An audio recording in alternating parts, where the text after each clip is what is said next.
এটা ছিল 12ই এপ্রিল, চৈত্র মাসের শেষ সোমবার। তো আগের দিন আমি যখন বিকেলবেলা ঘুরতে ঘুরতে এই শিব মন্দিরটায় পৌঁছেছিলাম, সেদিনই ভেবেছিলাম আগামীকাল সকালে স্নান করে আগে পুজো দেব। সেই মতো রংভাং নদী থেকে জল নিয়ে একটু পুজো করে এসে ব্রেকফাস্ট করে নিলাম। তারপরে চলে এসেছি এই যে নদীর পাড়ে। আগের দিন তো নদীটা দূর থেকে দেখেছি, আজকে ওই পাথর বেয়ে বেয়ে নিচে নেমেছিলাম। নদীর জলে একটু পা ডুবোনো হলো, কিছু ফটো তোলা হলো, নদীর চারপাশটা ঘুরে দেখছিলাম। খুবই ভালো লাগছিল। বর্ষার সময় জল আরও বেশি হবে, তখন আরও বেশি স্রোত থাকবে, সেগুলো বুঝতে পারছিলাম। তো নদীর পাশেই একটা রাস্তা, ওখান থেকে গেলাম, কিন্তু ওদিক দিয়ে পার্কে যাওয়ার রাস্তা নেই, ঘুরে আবার এ পাশের রাস্তা দিয়ে আমরা যাচ্ছি। যে রাস্তাটা ভাঙা দেখছেন, এটা গত বছর অক্টোবর মাসে এক বন্যা হয়, তখন এই রাস্তা এবং ওই দূরে ওই যে বাঁশের সাঁকো দিয়ে ব্রিজটাকে জয়েন করা হয়েছে, ব্রিজের ওই অংশটা ভেঙে গিয়েছে।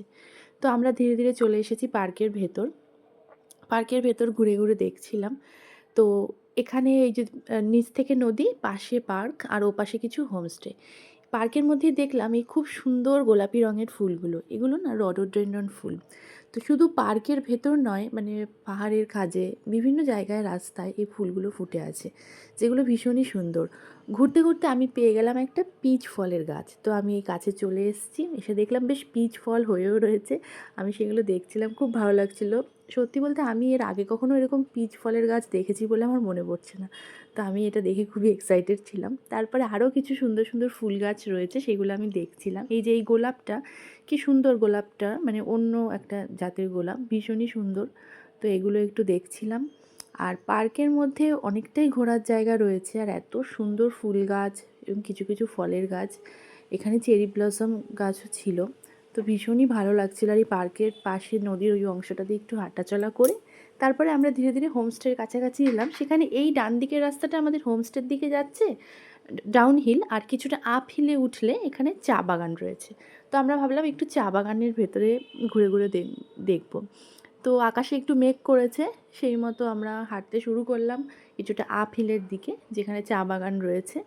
রাস্তা একদমই ফাঁকা, মাঝে মাঝে দু একটা গাড়ি আসা যাওয়া করছিল, এছাড়া আর কোনো লোকজনই নেই। তো এই চা বাগানের একটা অংশে একটু ঢুকলাম, ঢুকে ভেতরে বেশ খানিকটা যাচ্ছিলাম, কিন্তু খুব বেশি দূর যাইনি। বৃষ্টিও নামছিল, মানে নামবে নামবে এরকম ব্যাপার ছিল সেই সময়। তো এই চা বাগানের ভেতরে একটু ঘোরাঘুরি করে চা গাছগুলো দেখছিলাম। আরও আর্লি মর্নিং সকালবেলা এলে তারা তখন চা পাতা তোলেন, এটা একটু বেলা হয়ে গিয়েছিল। তারপরে চলে এলাম ধীরে ধীরে হোমস্টেতে। সেদিনের লাঞ্চে ছিল মাছ, ওনারা আগে থেকে বলেছিল আজকে মাছ দেবেন, আর স্কোয়াশ আর আলুর তরকারি, আর ডাল ছিল, আলু ভাজা ছিল, পাঁপড় ভাজা, স্যালাড, যা নর্মাল আগের দিনও যেমন দিয়েছিল, সব রান্নাই ভালো ছিল খুব। তারপরে খাওয়া দাওয়ার পরেই আমি একটু পুলটার ধারে বসেছিলাম। আকাশে তখনও মেঘ, তো বৃষ্টি ওই অল্প হয়েছিল, বেশি জোর বৃষ্টি সেদিন হয়নি। তো আমি দুপুরবেলা মেঘলা আকাশ আর এই চারপাশটা আমি একটু ঘুরে ঘুরে দেখছিলাম, কারণ আজকের দুপুরটাই এখানে শেষ দুপুর। আগামীকাল কিন্তু আমরা চলে যাব এই রিসর্টটা ছেড়ে। এটা ওদের ডাইনিং এরিয়া, বাদিকে যেটা দেখা গেল, আর সামনেই ছোট্ট একটা পুল মতো, তার উপর থেকে একটা ব্রিজ, ছোট্ট একটা ব্রিজ।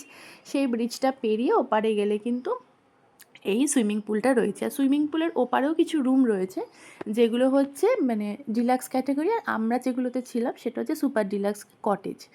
তো এই পুলটা রয়েছে, আর এপাশে ওই যে ছোটো জলাশয়ের মতো রয়েছে, তার মধ্যে বেশ কিছু কিছু মাছও রয়েছে, আর ওপর থেকে মাচা করে টমেটোর মতো কিছু একটা ফল হয়েছিল, আমি ঠিক নাম জানি না ওটার, সবুজ রঙের।